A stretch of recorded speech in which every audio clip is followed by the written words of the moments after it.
Why did that leech sound like an 80-year-old smoker from Long Island? All right. Look at this. Take a moment, drink it in. Love this image. So what you're looking at here is a depiction of Dryptosaurus in the middle. And we have Elasmosaurus here and Elasmosaurus here. This drawing was done in 1869. Nice. Thank you. Thank you. By, at the time, one of the world's preeminent paleontologists.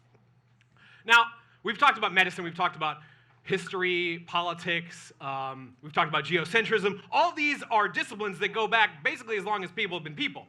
But ironically, paleontology is a relatively young discipline. Like, it wasn't until 1848 that the term dinosaur was even coined. So I'm going to cut paleontologists a little bit of slack. They've had some errors in the short history of what is probably my favorite profession. We used to think a guanodon looked like this. We now know it looks a lot more like this. Slight error. We used to think velociraptor looked like this. We now know it looks a lot more like this. And we also know that Dr. Justin Charles Williams from the dean's office used to look like this. And now looks like this.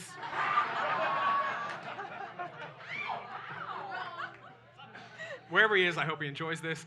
Okay, back to this image. This is what we're here to talk about. So this image was done again in 1869 by a man named Edward Drinker Cope, who is down here in the bottom left. He was working in the Academy of Natural Sciences in Philadelphia.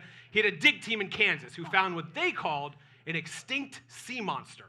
So they sent all the pieces to Philadelphia. He drew up all the bones, articulated the skeleton, published a paper about it, and then had his colleague, Joseph Leidy, and also amazing facial hair haver, probably the world's most famous comparative anatomist at the time, come over and look at this skeleton.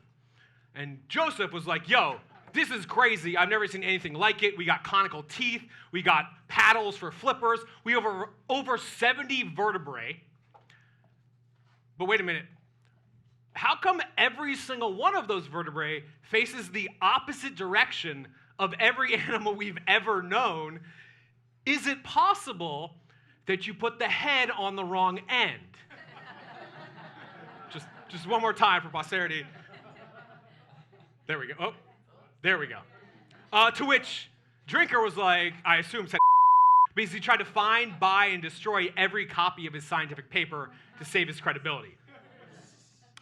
So, the animal that we thought originally looked like this, at least the skeleton, we now and very quickly learn look like that, which means depictions that look like this actually should have been drawn much more like this, long neck instead of long tail. And I really love this story because, well, first of all, it's about paleontology. Secondly, it's a good cautionary tale about science in general. But even more so, it's like a microcosm for the scientific endeavor in of itself. Right? Science at its heart is collaborative. Scientists work together. I don't just mean the scientists at your table or the scientists in your lab. I mean literally all of humanity. We work together using the scientific method to increase the amount of knowledge we have collectively. That doesn't mean we make any errors.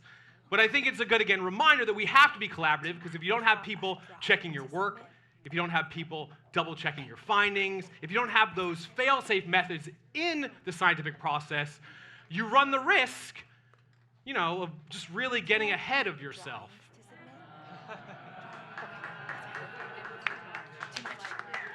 Thank you. Tip your bartenders. All right, let's bring everyone else back out on stage.